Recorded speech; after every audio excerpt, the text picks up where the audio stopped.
स्वागत है जावा के इस सीरीज में। जैसा कि मैं पिछले वीडियो में आपको कहा था कि टोकन्स के बारे में मैं एक वीडियो बना दूंगा कि टोकन्स क्या है। तो टोकन्स के पहले मैं थोड़ा सा आपको बता दूं कि कैरेक्टर सेट क्या है कि वो सारे कैरेक्टर्स जो उस लैंग्वेज के कंपाइलर या इंटरप्रेटर के द्वारा रिकॉग्नाइज किए जाते हैं। तो इस तरह के कैरेक्टर्स के सेट को, इंटायर कैरेक्टर्स को हम लोग कहते हैं कैरेक्टर सेट, जो कि हम ये कह सकते हैं कि ये स्मॉलेस्ट यूनिट होता है टोकन्स का। बिना इसके टोकन्स को डेवलप कर पाना पॉसिबल नहीं था। जैसे हम लोग नॉर्मली बोलचाल में या तो इंग्लिश यूज करते हैं या हिंदी यूज करते हैं। तो हिंदी यूज करते हैं तो क जैसे हो गया, सेमीकोलन यानी कि आपका जैसे कॉमा है, फुल स्टॉप है, यूज करते हैं। तो उस तरीके से हर एक लैंग्वेज भी सपोर्ट करता है। तो इसको हम लोग कहते हैं कैरेक्टर सेट। तो ये कैरेक्टर सेट यहाँ जावा के अंदर यदि हम देखें तो इसमें A to Z स्मॉल से लेकर के कैपिटल तक ये आ जाएगा, 0 से लेकर के 9 तक, और some special characters also, plus, minus, into, division, greater than, less than, curly braces, आपका पैरेंथेसिस, स्क्वायर ब्रैकेट्स, एक्सेट्रा दे देते हैं। ये सारा कुछ मिलकर के क्या कहलाएगा? कैरेक्टर सेट कहलाता है। पर वो सारा कैरेक्टर्स जिसको कंपाइलर रिकॉग्नाइज करे, इंटरप्रेटर जिसको रिकॉग्नाइज करे, तो उन सारे कैरेक्टर्स को यहां क्या कहलाता है? कैरेक्टर सेट कहते हैं। तो जावा के अंदर ये तो आपने देख लिया कि इस तरह के सेट को कैरेक्टर सेट कहलाता है। तो हम जावा के टर्म में लेकर के अब चलेंगे कि टोकन्स क्या है। टोकन्स का मतलब होता है कि smallest unit of a program is called tokens. कि प्रोग्राम का जो सबसे छोटा टुकड़ा होता है, सबसे छोटा पार्ट जो होता है, उसको हम लोग कहते हैं टोकन्स। टोकन्स को यदि हम डिवाइड करें तो ये 5 पार्ट में डिवाइड होता है। पहला पार्ट जो होगा टोकन्स का, उसको हम लोग कहते हैं कीवर्ड्स। तो कीवर्ड्स क्या है?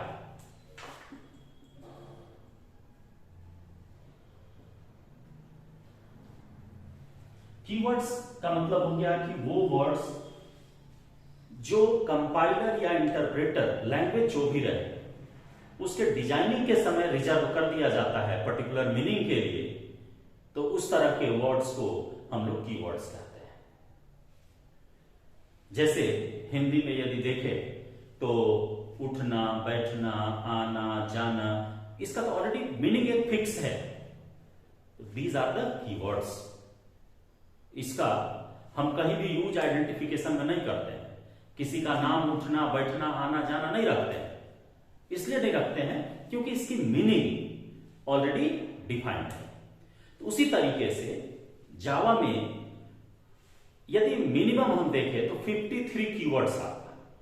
जावा का चूंकि वर्जन बदलते रहता है, जैसा रिक्वायरमेंट हुआ ये धीरे धीरे चेंज होते चला गया। तो 53 मिनिमम कीवर्ड्स मिलेगा आपको। अलग अलग बुक में अलग अलग वेरिएशंस मिलेंगे। तो अकॉर्डिंग टू जो आपका कंटेंट्स है आपके पास, उस कंटेंट्स के अकॉर्डिंग आप देखेंगे तो उसमें 53 कॉमन कीवर्ड्स मिलेगा, जो कि ऑलमोस्ट में मिल जाएगा। कहीं कहीं आपको 48 कीवर्ड्स भी मिल जाते हैं, लेकिन वो बहुत पुराना जो होगा बुक, उसमें आपको ये मिलेगा। 53 मिनिमम आपको मिलेगा। इसके बाद आपका वर्जन के अकॉर्डिंग फिर चेंज होते चला गया। नया नया वर्जन आया, नया नया उसके साथ कंसेप्ट जोड़ा तो कुछ कुछ कीवर्ड्स जुड़ते चला गया। तो उससे हमको मतलब नहीं रखना है। तो कीवर्ड्स की मीनिंग आपको सीधी समझनी है कि कीवर्ड्स का मतलब हो गया कि those words which are reserved by the compiler designer for any specific purpose. किसी खास काम के लिए जब उसको रिजर्व कर दिया गया तो वही क्या कहलाता है? कीवर्ड्स कहलाता है। जैसे आप देखते हैं कि फॉर है, वाइल है, डू है, इफ है, ब्रेक है, कंटिन्यू है, ये सारा कुछ आपका आ जाता है किसमें? कीवर्ड्स में। तो कीवर्ड्स का यूज आप पर्टिकुलर लोकेशन पर पर्टिकुलर काम के लिए करते हैं। जैसे मान लीजिए हमको वेरिएबल डिक्लेयर करना है तो आप इंटीजर लेते हैं, यदि हमको कैरेक्टर टाइप का चाहिए तो कैर लेते हैं। ये सारा कुछ क्या है? कीवर्ड्स है। तो यही दिमाग में रखना है, वो वर्ड जो कि ऑलरेडी फिक्स किया हुआ है उसको हम क्या कहेंगे? कीवर्ड्स कहेंगे। इसके बाद दूसरी कैटेगरी यदि हम देखते हैं तो इसको हम लोग कहते हैं आइडेंटिफायर्स या वेरिएबल्स।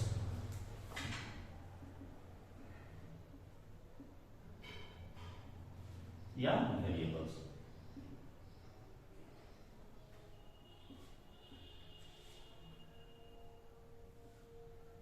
अब देखिए, यदि हम इस वेरिएबल या आइडेंटिफायर की बात करते हैं तो ये क्या है? ये एक नेमिंग वर्ड है। किसी भी चीज को इंडिकेट करने के लिए आपको नाम का होना जरूरी है। तो जैसे इसके एग्जांपल के तौर पर यदि हम लें तो मान लीजिए आप वेरिएबल बनाते हैं तो आप लिखते हैं इंट ए। तो ए जो दिए ये एक आइडेंटिफायर है। यह आइडेंटिफाई कर रहा कि एक लोकेशन बना और इसका नाम ये है। जैसे आपका नाम है वो क्या है? एक आइडेंटिफायर है। तो आइडेंटिफायर का कुछ रूल्स है, इस रूल्स को आपको दिमाग में रखना होगा। जैसे मान लीजिए हम स्टूडेंट का नेम लिखना चाहते हैं स्ट्रिंग टाइप का, और इसमें हम लिखे यहां std नेम। तो ये सही नहीं है, लिखने का तरीका ये सही नहीं है। क्यों? क्योंकि ये बीच में गैप हो गया। ये पॉसिबल नहीं है कि आप गैप यहां दे सकिए। तो इस गैप को नहीं रखना है तो इसका मतलब इसका रूल्स हमको जानना पड़ेगा। तो रूल्स, कॉमन कुछ रूल्स हैं जिसको कि आपको दिमाग में रखना है। तो यहां पर दो बातें आप दिमाग में रखिए। सबसे पहले कि वेरिएबल जब भी स्टार्ट होगा तो अल्फाबेट से होगा, अंडरस्कोर से होगा, या फिर डॉलर साइन से होगा। अल्फाबेट से होगा, अंडरस्कोर से होगा, या डॉलर साइन से होगा। आप वैसे भी नहीं करते हैं, इसको सीधा दिमाग में रखिए कि वेरिएबल आपका, जैसे मान लीजिए हम स्ट्रिंग टाइप का ही बनाए तो यहां पर स्पेस नहीं होना है, लेकिन स्टार्ट होगा अल्फाबेट से। यदि आप करते हैं तो इसको ऐसे आप लिख सकते हैं कि std अंडरस्कोर नेम, ये वैलिड है। तो आप स्पेस नहीं आपको देना है, spaces are not allowed in identification. Second point, third point, पहला तो हो गया कि अल्फाबेट से स्टार्ट होगा या अंडरस्कोर आप दे सकते हैं, डॉलर के साथ चलेगा, डॉलर भी वैलिड है। इसके बाद तीसरा यदि लेकर के चलते हैं तो keywords are not allowed in identification. Keywords जो आपका है उसको हम कभी भी यूज नहीं करेंगे, उसको आपको अवॉइड करना है। इसके बाद है कि जो वेरिएबल्स का नेम हम लेते हैं, जो आइडेंटिफाई करते हैं, तो आइडेंटिफिकेशन के लिए जो वर्ड हम यूज करेंगे वो वर्ड जितना छोटा हो वो उतना ही बेटर होता है। यानी बहुत बड़ा नहीं रखते हैं। बड़ा रखेंगे तो उसको जब हम टाइप करेंगे तो टाइपिंग के समय में हो सकता है कि कोई कैरेक्टर मिस कर जाए, और मिस करेगा तो जिसमें कि आपको एरर जनरेट करेगा। तो ये हो गया बात। इसके बाद अब है कि वेरिएबल आखिर या आइडेंटिफायर बनेगा कैसे। तो आइडेंटिफिकेशन में हम चाहे क्लास का नेम रखें, वेरिएबल का नेम रखें, फंक्शन का नेम रखें, मतलब जहां भी हम एरे का नेम रखें, जिसका भी हम नेम रखते हैं तो वो क्या है, तो नेम जो हो गया ये क्या है, आइडेंटिफायर है। यानी उसको एक लाइन में हम शुरू में ही आपको बताएं कि ये क्या है, नेमिंग वर्ड है। तो इसको हम जिससे मतलब वो नेम या वो वर्ड जिससे हम किसी भी चीज को रिकॉग्नाइज कर सके वो क्या कहलाएगा, आइडेंटिफायर कहलाएगा। इसके बाद बात आती है लिटरल्स की। लिटरल्स तीसरा जो है, लिटरल्स या कांस्टेंट कहते हैं, तीसरा पॉइंट। तो तो लिटरल्स या कांस्टेंट का मतलब होगा कि जो फिक्स वैल्यू को रखे अपने अंदर स्टोर करे, या जो किसी वैल्यू को इंडिकेट करने में मेरी मदद कर दे, तो वो लिटरल्स है। तो कांस्टेंट कितने तरह का हो सकता है? तो देखिए, सबसे पहला तो आपको जितने तरह का डेटा टाइप है, मैं क्लियर कर, जितने तरह का डेटा टाइप है उतने तरह का तो कांस्टेंट होगा ही होगा। यानी कि यदि हम इसको देखें तो न्यूमेरिक टाइप में इंटीजर कांस्टेंट, तो इसमें इंटीजर का सारा पार्ट आ जाएगा। कौन कौन था? बाइट, शॉर्ट, इंट और लॉन्ग। इतने तरह का तो होगा ही। ये किसके अंदर आएगा? इंटीजर के अंदर आएगा। और रियल नंबर के अंदर यदि हम लेते हैं तो इसमें दो आता है, एक आता है फ्लोट और दूसरा आ जाता है डबल। अब देखो आप, इंटीजर में इतने तरह का आपका हो सकता है कांस्टेंट। तो जैसे हम बाइट में लेंगे तो 127 के बीच में, और माइनस में यदि देखें तो 128 से लेकर के 127 के बीच में कोई भी नंबर हम चाहे तो बाइट में हम स्टोर कर सकते हैं। तो मान लो हम 5 दिए, तो 5 दिए तो ये बाइट टाइप में स्टोर हो जाएगा। शॉर्ट यदि लेकर के चलेंगे तो ये आपको कितना -32,767 तक जाएगा लेकर के।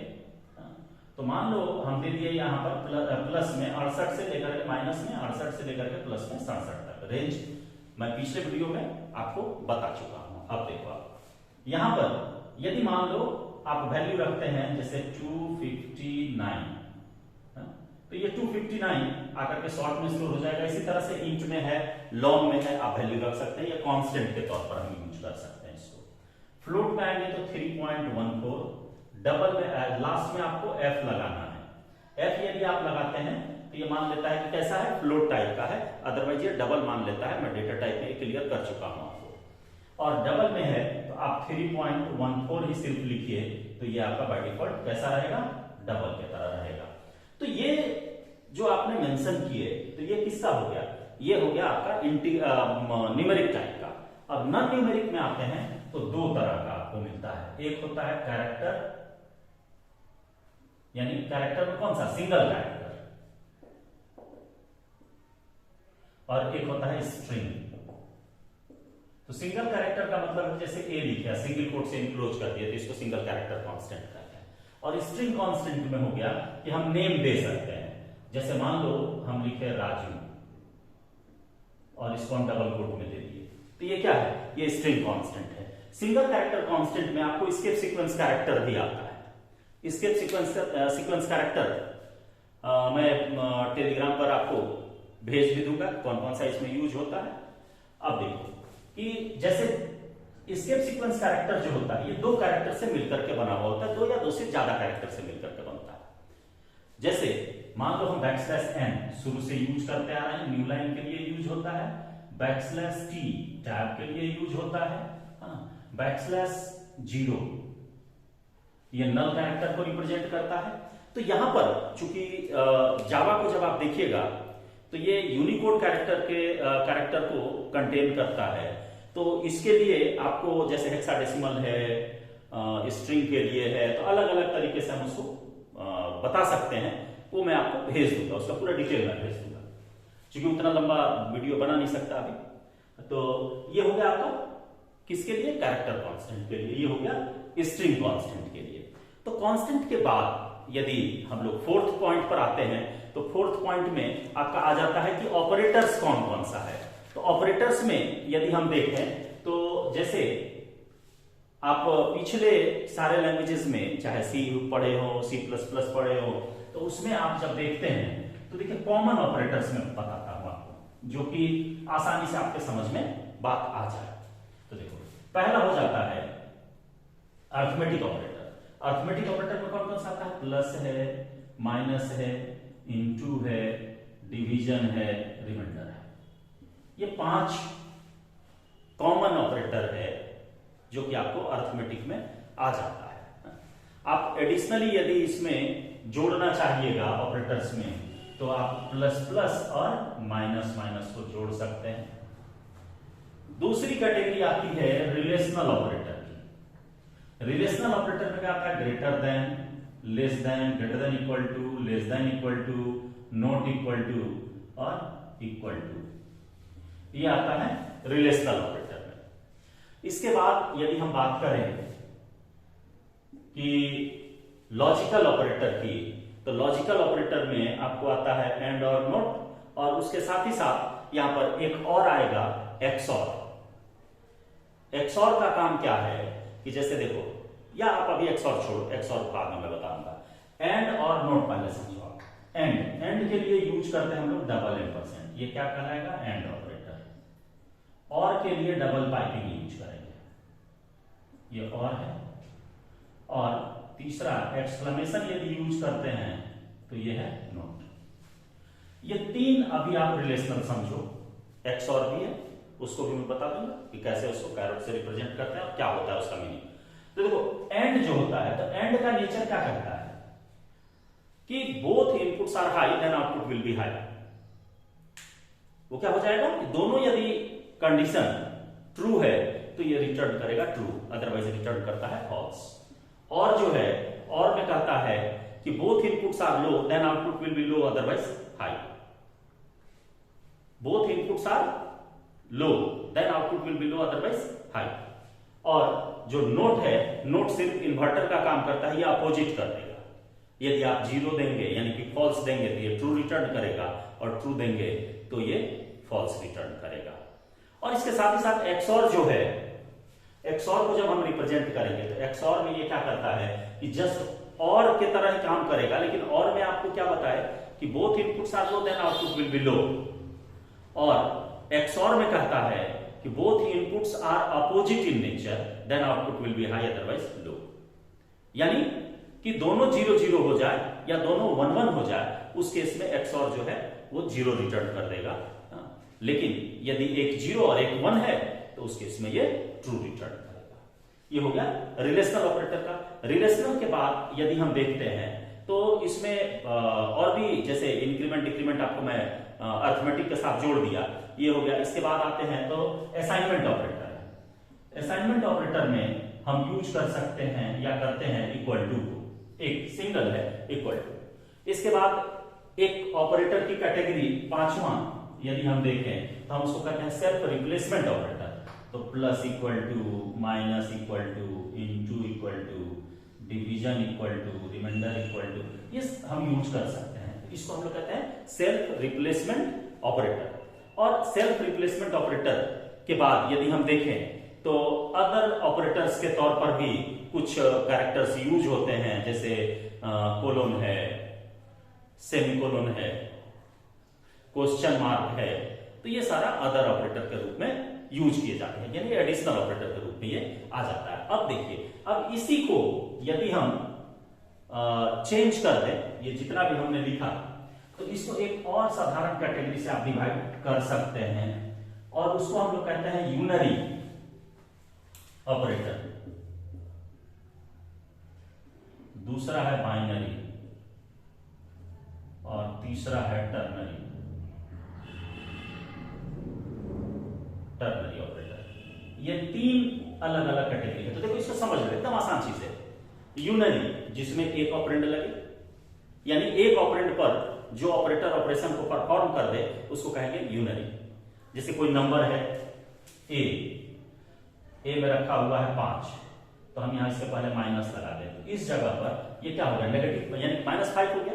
तो -5 हो गया, तो उस केस में हम कहेंगे कि यहाँ जो माइनस है तो ये हो गया यूनरी माइनस। फिर इसी तरह से प्लस लगा देंगे तो यूनरी प्लस, प्लस प्लस है तो वो इंक्रीमेंट, माइनस माइनस है तो डिक्रीमेंट। ये हो गया। बाइनरी का मतलब होता है कि जो दो ऑपरेंड यूज करे ऑपरेशन को परफॉर्म करने के लिए, उसको कहते हैं बाइनरी। जैसे हम लिखते हैं a प्लस बी, तो a प्लस बी किए तो एक और एक इधर लेफ्ट और राइट दोनों साइड ऑपरेटर के हमको लगा क्या? ऑपरेंड। तो इस केस में ये क्या कहलाएगा? बाइनरी कहलाएगा। और तीसरी जो कैटेगरी है उसको टर्नरी कहते हैं। टर्नरी में एक ही है जिसको कंडीशनल ऑपरेटर कहते हैं, आपको क्वेश्चन मार्क और कोलोन साइन, ये यूज होता है। इसमें 3 लोकेशन होता है, 1 2 3। ये वाला लोकेशन कंडीशन है, ये वाला लोकेशन ट्रू पार्ट है, और ये वाला जो है ये फॉल्स पार्ट है। ये 3 अलग अलग लोकेशन है, तो इसीलिए इसको कह दिया जाता है कि ये टर्नरी ऑपरेटर है। ये हो गया टर्नरी ऑपरेटर का। इसके अलावा पांचवा जो कैटेगरी है टोकन्स की, तो टोकन्स की कैटेगरी हो जाती है पंक्चुएटर्स की, या इसी का दूसरा नाम सेपरेटर्स भी है। तो पंक्चुएटर्स या सेपरेटर्स का मतलब क्या हो गया कि वो सारा सिंबल जो कि लैंग्वेज के अंदर यूज होता है लेकिन टोकन्स के किसी भी कैटेगरी में मेंशन नहीं है, तो इस तरह के हम लोग पार्ट को या इस तरह के सिंबल्स को एक सेपरेट कैटेगरी दे दी गई और उसको कहा गया पंक्चुएटर्स। तो इसमें जैसे कि आ जाता है कर्ली ब्रेस है, स्क्वायर ब्रैकेट है, पैरेंथेसिस है, सेमीकोलन है, कॉमा है, ये सारा कुछ आ जाएगा, डॉट है, कोलोन है, तो ये सब आ जाएगा किसके अंदर, पंक्चुएटर्स के अंदर। तो ये इतनी कैटेगरी हो जाती है आपकी टोकन्स के। टोकन्स का ये सारा क्या कहलाएगा, पार्ट कहलाएगा या उसकी कैटेगरी कहलाती है।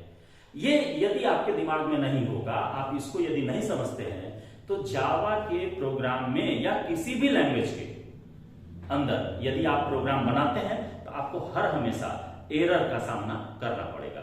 यदि इसको आप दिमाग में बैठा लेते हैं तो एरर आपको नहीं आएगा, ये गारंटी है। तो इस वीडियो में इतना ही। धन्यवाद, जय हिंद, मिलते हैं नेक्स्ट वीडियो।